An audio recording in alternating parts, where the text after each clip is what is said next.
मशहूर news anchor Rohit Sardana की मौत हो गई है। लंबे समय तक जियो न्यूज में एंकर रहे रोहित सरदाना इन दिनों आज तक न्यूज चैनल में एंकर के तौर पर काम कर रहे थे।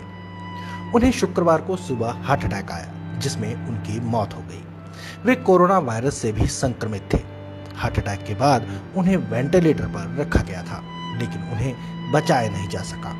शुक्रवार सुबह हार्ट अटैक से उनकी मौत हो गई। दोपहर को रोहित सरदाना के पार्थिव शव को कुरुक्षेत्र लाया गया, जहां उनका अंतिम संस्कार किया गया। कुरुक्षेत्र में रोहित सरदाना का निवास स्थान है, जहां कोविड प्रोटोकॉल के तहत अंतिम संस्कार किया गया। पूरे धर्म नगरी कुरुक्षेत्र में इस दिग्गज पत्रकार के निधन पर शोक व्यक्त किया जा रहा है। टीवी चैनल आज तक के स्टार एंकर रोहित की मौत ने सबको झकझोर दिया है। नेताओं, खिलाड़ियों, बॉलीवुड हस्तियों से लेकर आम दर्शकों ने उनके निधन पर दुख जताया है। रोहित एक निर्भीक बेकार पत्रकारिता जगत में उन्होंने एक ऊंचा नाम किया है। वो इस कुरुक्षेत्र की माटी के लाल थे। जिस प्रकार से वो लोगों की आवाज़ बन करके वो गूंजते थे, निर्भीकता से उठाते थे। आज एक भारी क्षति हुई है। मैं आज ये कहूँगा कि इस कुरुक्षेत्र की धरा से दूर आसमान में एक सितारा चमक रहा था, आज वो लुप्त हो गया। प्रेस जगत का एक पिलर की लॉस है। मैं उनकी आत्मा की शांति की प्रार्थना करता हूँ और इनके परिवार ऐसे चीज़ में बल के साथ आगे निकलें और मेरी तरफ से और सरकार की तरफ से मैं अपनी कंडोलेंस पूरे देश के अंदर भाई रोहित जी ने जो इस प्रकार से मैं कहूँगा बढ़ाया, ये देखने वाला था।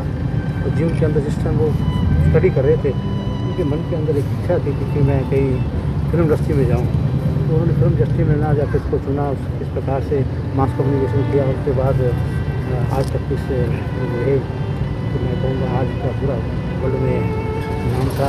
आज वो हमारे बीच से चले गए। मैं क्षेत्र की जनता के आंखों में बहुत बड़े आंसू हैं। उन्होंने क्षेत्र की भूमि का नाम बहुत बड़ा रोशन किया।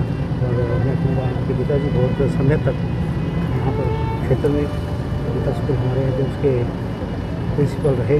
और शिक्षा के जगत में उनका भी बहुत बड़ा नाम है।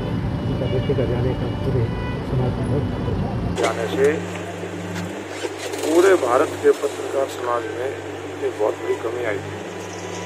और हमारे कुरुक्षेत्र के लिए तो बड़ी गौरव की बात है कि कुरुक्षेत्र की धरती पर जन्म होने वाला हमारा भाई इतने अच्छे जगह पहुंच के उन्होंने जो नाम कमाया, वो कुरुक्षेत्र वासी उसको कभी नहीं भूल पाएंगे।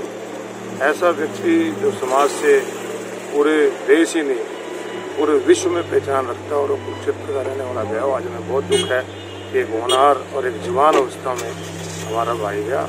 हम प्रभु से प्रार्थना करते हैं कि उनके परिवार को ये दुख सहन करने की ताकत दे और उनको अब तक देश में 2 लाख से अधिक लोगों की जान ले चुका कोरोना वायरस की जद में बड़ी संख्या में पत्रकार भी आ रहे हैं। अप्रैल कोरोना संक्रमण की दूसरी लहर ने पत्रकारों पर भी खूब कहर बरपाया है। दिल्ली आधारित इंस्टीट्यूट ऑफ परसेप्शन स्टडीज की एक रिपोर्ट के मुताबिक अप्रैल महीने में देश में 72 पत्रकारों की कोरोना की वजह से मौत हुई, यानी औसतन हर दिन 2 पत्रकारों की जान कोरोना की वजह से गई है। शुक्रवार को ही रोहित सरदाना के अलावा एक अन्य पत्रकार नीलाक्षी भट्टाचार्य की भी शुक्रवार को मौत हो गई। इस रिपोर्ट में उन सभी लोगों को शामिल किया गया है जो फील्ड में खबर एकत्रित करते हुए, जिनमें स्ट्रिंगर, फ्रीलांसर, फोटो जर्नलिस्ट और सिटीजन जर्नलिस्ट शामिल हैं, कोरोना संक्रमित हुए और उनकी जान चली गई। इस महीने एडिटर्स गिल्ड ने केंद्र सरकार से पत्रकारों को फ्रंटलाइन वर्कर्स घोषित करने की मांग की थी और टीकाकरण में प्राथमिकता देने की अपील की थी। हरियाणा के सीएम मनोहर लाल खट्टर ने ट्वीट किया कि कुरुक्षेत्र में जन्मे और मीडिया के राष्ट्रीय फलक पर अपनी अमिट छाप छोड़ने वाले रोहित सरदाना असमय हमें छोड़कर चले गए हैं। पत्रकारिता के क्षेत्र में काम करने वाले साथी कितने विषम और चुनौतीपूर्ण माहौल में काम कर रहे हैं।